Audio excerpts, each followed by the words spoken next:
Episode के starting में path चार को मैसेज कर रहा होता है लेकिन वो रिप्लाई नहीं करती। तभी एक डिलीवरी बॉय उसे कॉल करता है और वो बाहर आती है तो वहाँ उसके जगह पाथ होता है। वो शर से कहता है तुमने मेरे किसी भी मैसेजेस का रिप्लाई नहीं दिया तो मैं यहाँ आ गई। शर कहती है हमारे पास बात करने के लिए कुछ नहीं है, यह मेरा समय बर्बाद कर रहा है। पाथ कहता है तुमने मेरे साथ पहले ही ऐसा किया है, क्या तुम्हें कोई जिम्मेदारी लेने की जरूरत नहीं है? हम पहले ही किस कर चुके हैं, मैंने तुम्हें अपना दिल दिया, क्या तुम मेरे साथ रिश्ता शुरू नहीं करना चाहते हो? शर कहती है कोई रिश्ता नहीं और मैं एक कमजोर लड़की हूँ। पाथ कहता है लेकिन मैं भी तो एक कमजोर आदमी हूँ, मैं तब तक इंतजार करूँगा जब तक तुम मुझे सांस नहीं देते। शर कहती है तो ठीक है, फिर इंतजार करते रहो, मैं खाने के लिए जा रही हूँ, मैं भूखा हूँ। तभी पाथ पीछे से चिल्लाते हुए कहता है मैं भी भूखा हूँ, वहाँ 2 लंच बॉक्स है, तुम मेरे साथ शेयर कर सकते हो। पिंक पूछती है क्या तुम्हें शेयर पसंद है, क्या वो सही है? पाथ हाँ कहता है तो पिंक कहती है तुम दोनों बहुत अलग हो, वो तुम्हें वैसे ही नहीं ले सकती जैसे तुम हो, लेकिन मैं तुम्हें ले सकती हूँ, क्या मैं वो व्यक्ति नहीं हो सकता? पाथ कहता है यह असंभव है। पिंकी तुम मेरी बहन हो, मैं तुम्हें अपनी सगी बहन जैसे ही मानती हूँ, हम परिवार है, मैं तुम्हें उस तरह नहीं देख सकता, मुझ पर विश्वास करो, किसी दिन तुम्हें कोई ऐसा मिल जाएगा जिसे तुम मुझसे भी ज्यादा प्यार करोगे, मैं सिर्फ तुम्हारा भाई हो सकता हूँ, आओ साथ खाना खाते हैं। लेकिन पिंक नाराज होकर बाहर चली जाती है। टेन कहता है ब्यूटी फई को बताओ, मैंने उसे मैसेजेस भेजा, उसे पूछो क्या उसे यह पसंद आया, मतलब वो लोग प्रेजेंटेशन के बारे में बात करते हैं। तो वही कहता है ब्यूटी तुम टेन से कहो कि उसे ईमेल के माध्यम से भेजना चाहिए। फिर टेन कहता है ब्यूटी तुम उसे बताओ कि खुद कर लो। तभी ब्यूटी उन दोनों से कहती है हम साथ बैठे हैं, तुम दोनों एक दूसरे से बात क्यों नहीं करते? टेन कहता है मुझे नहीं पता कि फोई को क्या हुआ है, मैंने पहले ही अपनी फीलिंग्स को उसके सामने कबूल कर लिया है। तभी फोई हंसने लगते हैं और मजाक उड़ाते हैं और ब्यूटी से कहता है तुम्हें क्या हुआ, जब से तुम यहाँ बैठे हो उदास लग रहे हो। टेन कहता है हाँ वो सही है, तुम्हें क्या हुआ? तो वो कहती है एक्चुअली मुझे तुम लोगों से एक एहसान चाहिए। वो शर से कहती है कि मेरे पिता का नाम नुफोन है, वो एक फिजिकल थेरेपिस्ट है, उनका एक रेगुलर कस्टमर है, उसका नाम है पिलाई, वो उनकी क्लाइंट रही है, वो हमेशा मेरे फादर को घर पर मालिश करने के लिए बुलाती है, ऐसा वो लगभग हर हफ्ते करती है। उसे फोटोज पोस्ट करना पसंद है और इन फोटोज में वो मेरे फादर को भी टैग किया है, क्या यह नॉर्मल हो सकता है? शर कहती है इसे सबूत के तौर पर इस्तेमाल नहीं किया जा सकता। तो ब्यूटी कहती है मैं जानता था, इसीलिए मैं आपको नौकरी पर रखना चाहता हूँ, इसकी जांच करने के लिए प्लीज। शर कहती है क्या हो अगर मेरी जासूस के बाद पता चला कि उनका अफेयर है तो तुम क्या करोगी? ब्यूटी कहती है मुझे अच्छा नहीं लगेगा, मुझे हर्ट होगी, फिर भी मैं जानना चाहती हूँ। तो फोई शर को जांच करने के लिए मनाने की कोशिश करते हैं और वो मान जाती है। फा कहती है मैं अपने दोस्त से मिलने के लिए जा रही हूँ। तो जिम कहता है मैं काम में बिजी नहीं हूँ, तो हम एक साथ घर जा सकते हैं, लेकिन फा उसे मना कर देती है और उसे अपने काम पर भेज देता है। शर अपने कार रखकर अपना कुछ सामान निकालती है, एक्चुअली वो इन्वेस्टिगेट करने के लिए ही वहाँ आए थे। तभी एक सिक्योरिटी गार्ड उससे कहता है आप यहाँ पर क्या कर रहे हैं? तो शर कहती है काम करने के लिए ही यहाँ आए थे, क्या मैं यहाँ अपनी कार पार्क कर सकता हूँ? तो वो कहता है मुझे नहीं पता तुम सच कह रहे हो या नहीं, क्योंकि हाउसिंग एस्टेट जस्टिस पर्सन ने मुझे इसके बारे में नहीं बताया, रुको मैं उसे कॉल करके इसके बारे में पता लगाता हूँ। तभी पाथ आकर शर से कहता है हनी तुम अकेले काम क्यों कर रहे हो, ना अच्छे से सोते हो ना अच्छे से खाते हो, हमारे बच्चे अभी सोते हैं, तुमने मुझे इस काम के बारे में क्यों नहीं बताया? श्रेया हैरान होकर उसके ओर देखती है। तभी पार्थ उसे हाक करते हुए कहता है, मैं तुम्हारी मदद करने की कोशिश कर रही हूँ। यहाँ से निकलना है तो मेरे साथ दो। फिर पार्थ गार्ड से कहता है, प्लीज हम पर कृपा करें, हमारे 2 बच्चे हैं, उसके स्कूल फीस के लिए पैसों की जरूरत है, वो फिर से माँ बनने वाली है, आप ऐसे हमारे मदद कर सकते हैं। और श्रेया भी हाँ में हाँ मिलाती है। तो वो गार्ड उन लोगों के बात सच मान लेता है और उसके बाद वो लोग गार्डनिंग काम के लिए बहाना बनाकर पिलाई की घर आती है इन्वेस्टिगेट करने के लिए। नोपोहन उसे मसाज करने के बाद अपने दोस्त के साथ बाहर आता है। उन लोगों के हरकतों को देखकर पार्थ सर से कहता है, मिस्टर नोपोहन बस अपना काम कर रहे थे, पिलाई ओवर एक्टिंग कर रहे हैं। सर कहती है वो धोखा नहीं दे रहा है। तभी वो लोग नोपोहन और उसके दोस्त के साथ क्लोज देखते हैं, जिससे पता चला कि वो लोग गे हैं। पार्थ और श्योर उसे फॉलो करने लगा और उन्हें श्योर पता चला कि नोपोहन गे है, एक लड़के के साथ नहीं बल्कि 2 लड़के के साथ। पार्थ श्योर से पूछता है, क्या तुम ब्यूटी से सच बताने वाली हो? श्योर कहती है, मुझे नहीं पता मुझे क्या करना चाहिए इस मामले में, इसमें 3 लोग शामिल हैं। पार्थ कहता है, तुम्हें उसे सच बताना चाहिए, हमें नहीं पता अंत में क्या होने वाला है, यह तो शुरुआत है। ब्यूटी इसे स्वीकार कर सकती है या नहीं यह भी हमें नहीं पता। तुमने एक बार मुझसे कहा था हमारा काम अलग है, मेरा काम सीक्रेट रखना है, लेकिन तुम्हारा काम सच को सामने लाना है। श्योर कहती है, पहली बार तुमने मेरे काम को सपोर्ट किया। पार्थ कहता है, मुझे एक सांस दो। नेक्स्ट डे श्योर ब्यूटी से कहती है, तुमने गलत सोचा, ऐसा कुछ भी नहीं है, पिलाई सिर्फ क्लाइंट है, उन दोनों के बीच कुछ नहीं है। यह सुनकर ब्यूटी खुश हो जाती है और इस काम के लिए उसे पे करना चाहती थी, लेकिन श्योर उसे नहीं लिया।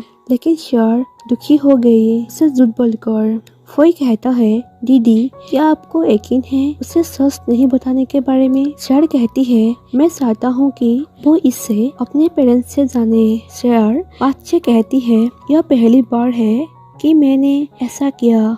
पार्थ कहता है, तुमने पहली बार मुश्किलों से झूठ बोला। श्योर कहती है, अगर इस तरह से मुझ पर हंसना है तो मैं घर जा रही हूँ। पार्थ कहता है, मैं सिर्फ मजाक कर रहा हूँ, मुझे तुमसे अपने बारे में बताना है। श्योर कहती है, मैंने झूठ बोला था कि हम दोनों अलग हैं, लेकिन हम सेम ही हैं। मैं भी तुमसे जीतना चाहता हूँ, हारना नहीं चाहता।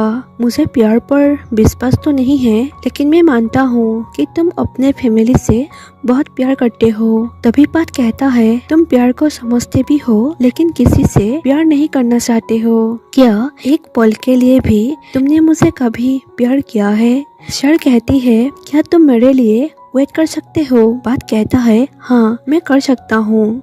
पार्थ टेन से कहता है, टेन सर आप अपने घर पर कंप्यूटर गेम क्यों नहीं खेलते? तुम कब तक ऐसे मेरे रूम में बैठे रहोगे? टेन कहता है, अगर मैं अपने कमरे में अकेला रहता हूँ तो मैं नूडल्स के बिना नूडल सूप जैसा हो जाऊंगा। पार्थ कहता है, तुम्हें हुआ क्या है? तभी टेन गुस्से से कह रहा होता है कि मैं कुछ भी हो सकता हूँ, लेकिन मैं नहीं हो सकता। क्या मैं दोस्त के लायक भी नहीं हूँ? पार्थ कहता है, तुम किससे बात कर रहे हो? लेकिन टेन कहता है, अगर वो बात करना चाहता है वो अब भी मुझसे कॉल कर सकता है। तभी पार्थ उसे एक थप्पड़ लगाते हुए कहता है, मैंने तुम्हें उसके करीब आने में मदद की, लेकिन मुझे लगता है तुम सफल नहीं हुई। टेन कहता है, मैंने जो कुछ भी किया वो गलत था, मैंने अपनी फीलिंग्स को कबूल किया, मैंने खुद को भी बदल लिया, लेकिन मैं अकेला हूँ, जो भी कोशिश किया सब कुछ व्यर्थ गया। पार्थ कहता है, टेन यदि उसने उसी दीवार बनाई है तो तुम सीढ़ियों का निर्माण कर सकते हो, यदि यह बहुत अधिक है तो तुम सीढ़ियों का एक लंबा सेट बना सकते हो। जब तक तुम दीवार के पार नहीं चढ़ जाते, यदि तुम वास्तव में उसे पसंद करते हो, इससे कोई फर्क नहीं पड़ता कि यह दीवार है या नदी, बस उससे मिलने का रास्ता ढूंढ लो। पिंक ड्रिंक्स कर रही होती है और ड्रंक में डांस कर रही होती है। जिम उसे ड्रंक में डांस करते हुए देखकर कहता है, या फिर से दिल टूट गया। यह सुनकर पिंक दुखी हो जाती है और रोने लगती है। तो जिम कहता है, तुम्हें क्या हुआ? तुम रो क्यों रहे हो? शांत हो जाओ। पिंक जिम से कहती है, पिछले 10 सालों से मेरा प्यार खत्म हो गया था। मैंने कितनी भी कोशिश कर ली हो, मैं केवल उसकी बहन हो सकती हूँ। जिम कहता है, तो तुम पाथ के बारे में कह रहे हो? पिंक कहती है, उसने मुझे रिजेक्ट कर दी। मुझे हर सुबह उठकर खुद को मूर्ख नहीं बनाना है। मुझे ऐसा फील हो रहा है जैसे कि मैं उसे खो दिया। जिम कहता है, तुम एक मूर्ख लड़की हो। तुमने किसी को भी नहीं खोया। बात हमेशा तुम्हारे साथ रहेगा, लेकिन वो तुम्हारा बॉयफ्रेंड नहीं होगा, वो तुम्हारा भाई होगा। घर वापस चलो। ऐसे बात करने के बाद वो घर वापस आती है और पाथ भी वहाँ आता है। पिंक पूछती है, तुम यहाँ क्यों आए हो? तो पाथ कहता है, यह मेरा घर भी है, मैं यहाँ आ सकता हूँ और तुम मेरे कल भी इग्नोर कर रहे थे। पिंक पूछती है, क्या तुम मेरे बारे में चिंतित हो? फिर वो कहती है, तुम्हें ऐसा करने की जरूरत नहीं है। मुझे आशा देना बंद करो। मैं धीरे धीरे तुम पर हावी हो जाऊंगा। क्या तुम समझ रहे हो? ऐसे कहकर वो नाराज होकर बैठ जाती है। तो पाथ उसे कहता है, शांत हो जाओ। देखो, मैं तुम्हारी पसंदीदा खाना लाया हूँ। पिंक कहती है, मुझे भूख नहीं है और मुझे नहीं खाना। तो पाथ कहता है, तुम मुझसे नाराज हो सकते हो और बात करना भी बंद कर सकते हो, लेकिन तुम्हें खाने की जरूरत है। क्या तुम बीमार पड़ना चाहते हो? मैं तुम्हारा बॉयफ्रेंड नहीं बन सकता, लेकिन मैं वो हो सकता हूँ जो हमेशा तुम्हारे लिए सिंघा सिलूंगा। ऐसे कहते हुए उसे खाने देता है। तभी पिंक उसके हाथ पकड़कर रोते हुए कहती है, मैंने सोचा था कि तुम मुझसे कभी प्यार नहीं करोगे। पाथ कहता है, मैं भी तुमसे प्यार करता हूँ। उसके बाद पिंक पाथ को वो रिंग वापस कर देता है जो वो शहर से छीन कर लिया था। नेक्स्ट फोई और टेन अपना प्रेजेंटेशन दे रहा होता है। तभी टेन को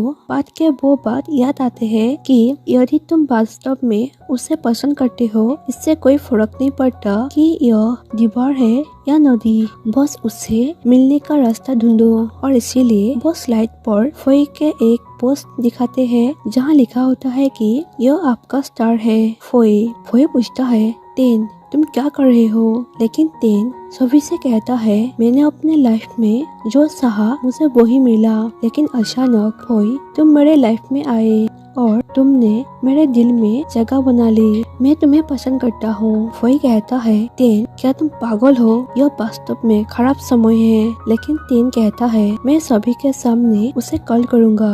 अगर हाँ है तो मेरे कॉल रिसीव करो, अगर ना है तो मत करो। ऐसे कहकर उसे कॉल करता है और फोई हाँ कहने ही वाला था, तभी ब्यूटी की माँ उसे कॉल करती है।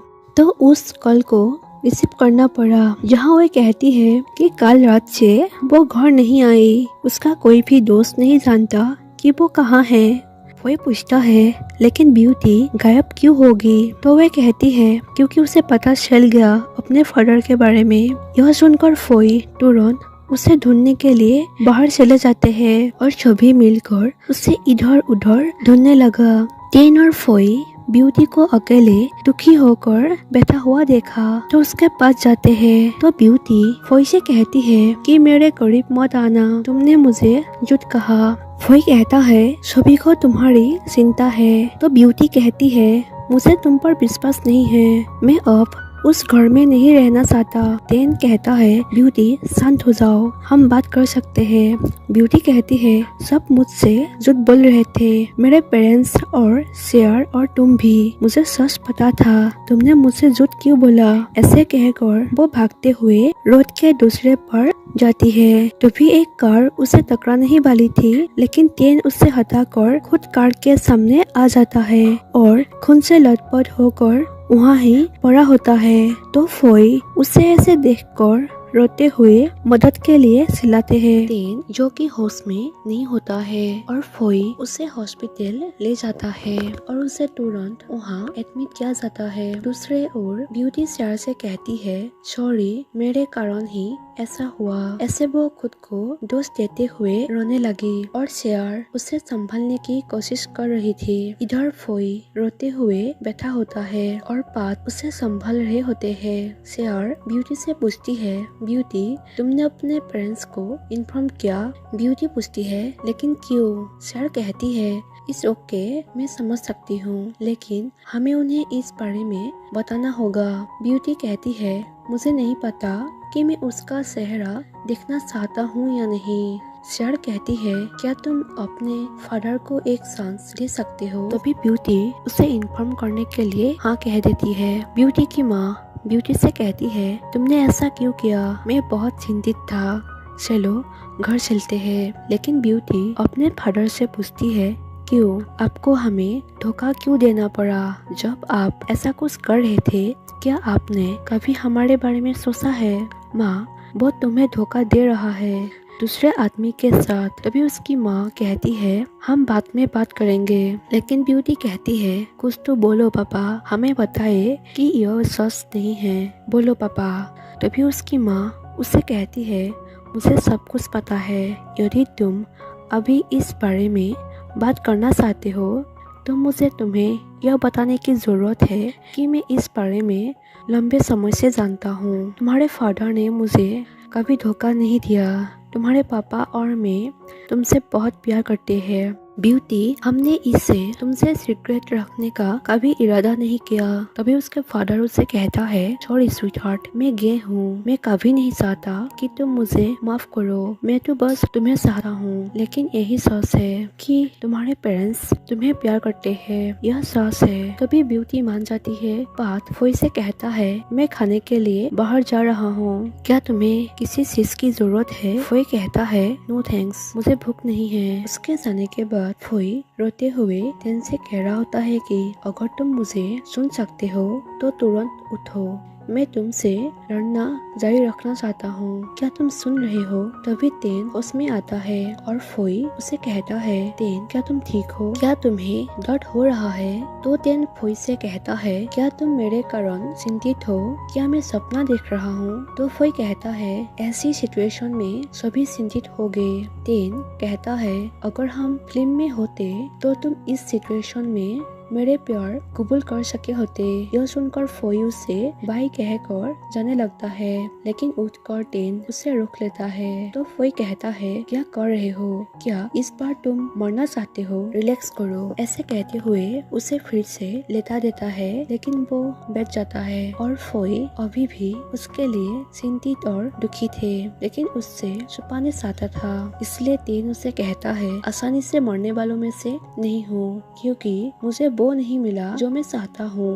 फोई पूछता है, क्या मतलब? टेन कहता है, मैं सचमुच तुम्हें प्यार करता हूँ, मेरे बॉयफ्रेंड बन जाओ। तो फोई कहता है, टेन यह सही समय नहीं है। तभी टेन हार्ट मॉनिटर के जरिए चेक करके उसे कहता है, तुम्हारे होठों को कुछ कहने की जरूरत नहीं है, क्योंकि तुम्हारा दिल झूठ नहीं बोल सकता। फोई कहता है, मैं अब तुम्हारा बॉयफ्रेंड हूँ। उसके बाद दोनों एक दूसरे के ओर देख रहे होते हैं और किस करने वाले थे। तभी एक नर्स अंदर आती है, ऐसे कहकर कि क्या पेशेंट जग रहा है, और ऐसे उन दोनों को देखकर मुस्कुराते हुए कहती है, वो मशीन खेलने के लिए नहीं है। फिर अगर आपको किसी चीज की जरूरत हो तो मुझे कॉल कर दीजिए। ऐसे कहते हुए वो चली जाती है। पाथ और शेयर साथ डिनर कर रहे होते हैं और वो लोग अपने मिशन के बारे में बात करते हैं और हमेशा की तरह पाथ शेयर को एक चांस देने के लिए कहते हैं। फा टाइपिंग कर रही होती है, तभी जिम के पास आते हैं, लेकिन हमेशा की तरह बात को इग्नोर कर देती है। तो जिम कहता है, हर बार मैं थक जाता हूँ, चाहे वो काम से हो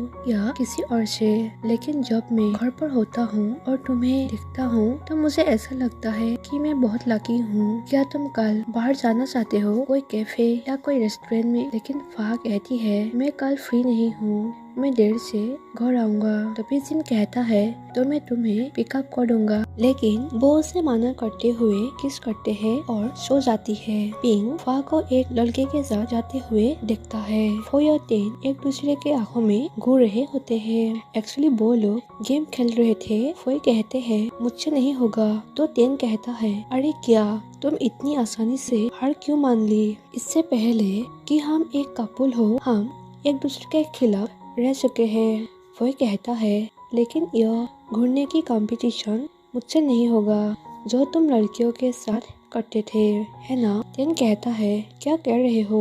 वो कहता है क्या तुम्हें कभी इस खेल से एक मिला है?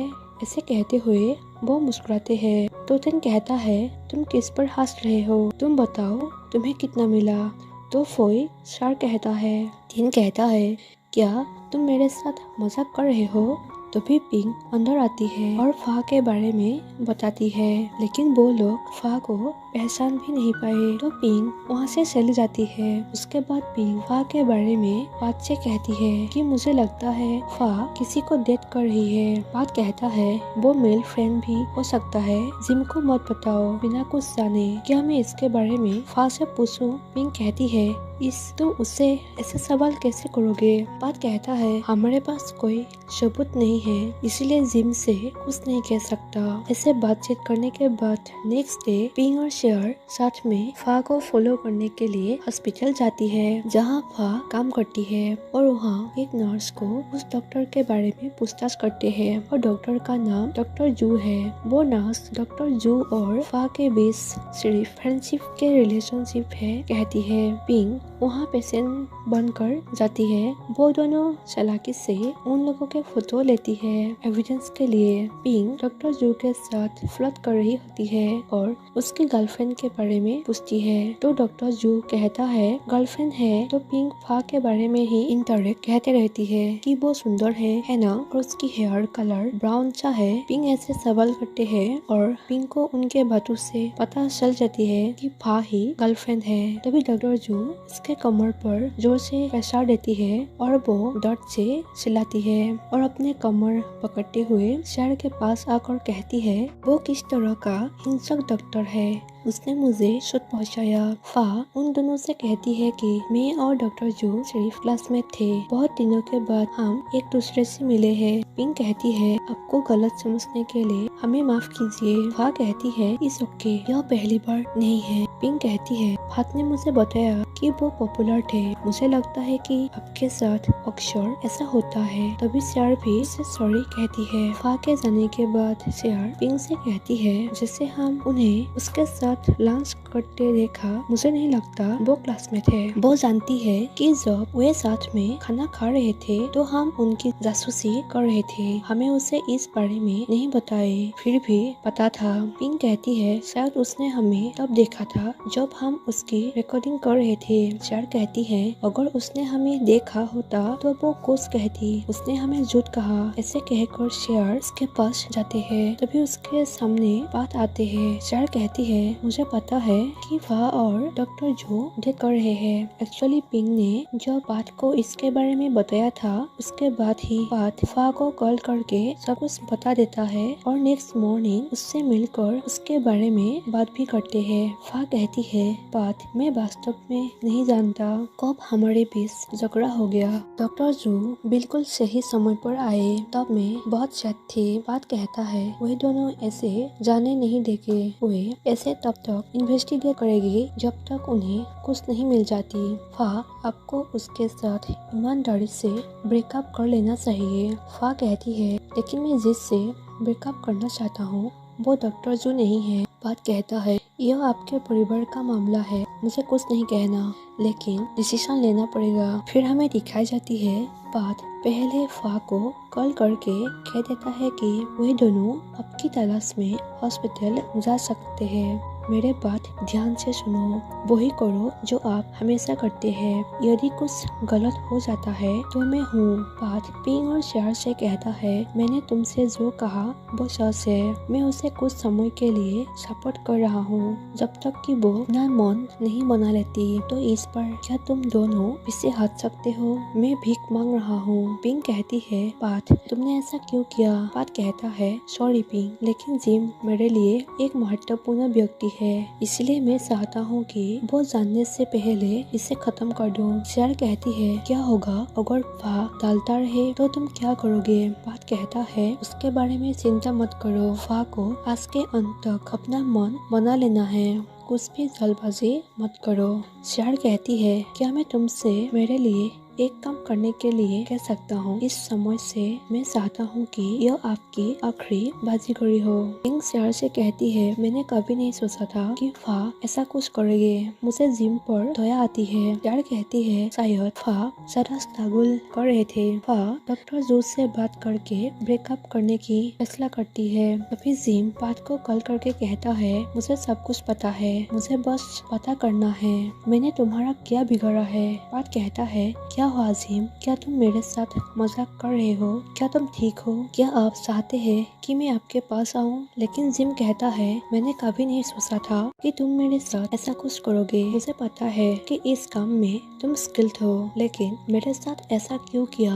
पात कहता है, प्लीज भाई मेरे बात सुनो, मैं तुम्हें एक्सप्लेन करूंगी। जिम कहता है, तुम मुझे क्या एक्सप्लेन करना चाहते हो? मैंने खुद देखा कि तुमने फा और उस डॉक्टर की मदद की, या क्या तुम मुझे यह बताने जा रहे हो कि मैंने यह सब गलत समझ लिया? कुछ फेक फोटो दिखाकर उस समय की तरह जैसे मिस्टर वॉट की मदद की। क्या तुम्हें लगता है कि मैं बेवकूफ हूँ? मुझे सब पता है। जिस दिन से फा बदल गया, मैंने उसका पीछा करना शुरू कर दिया। मैं जानना चाहता था कि वो किसके साथ थी और वो क्या कर रही थी। क्या तुम जानते भी हो कि यह मेरे लिए कितना दर्दनाक है? उसे दूसरे आदमी के साथ मुस्कुराते हुए देखना। केवल एक चीज जो मैं कर सकता हूँ वो है खुद को दोष देना। मुझे लगा कि मैं काफी अच्छा नहीं हूँ क्योंकि मैं अपनी पत्नी को खुश नहीं कर सका, लेकिन मुझे विश्वास था कि वो अब भी मुझसे प्यार करती है। मुझे विश्वास था कि वो उससे ज्यादा मुझे प्यार करती है, लेकिन मैं गलत हूँ। लेकिन तुमने क्या किया?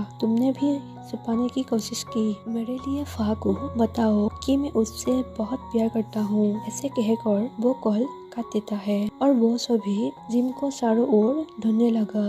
पात जिम को रोक पर ढूंढने के लिए जाता है। वहाँ ही जिम नीचे कूदने के लिए खड़े थे। पात उसे समझाने की कोशिश करते हैं, लेकिन जिम उसे एक मौका मारते हुए कहता है, तुमने मुझे झूठ क्यों कहा? पात, मुझे तुम पर विश्वास नहीं है। सिर्फ तुम नहीं, मुझे किसी पर भी विश्वास नहीं है। ऐसे कहकर वो कूदने के लिए चला जाता है।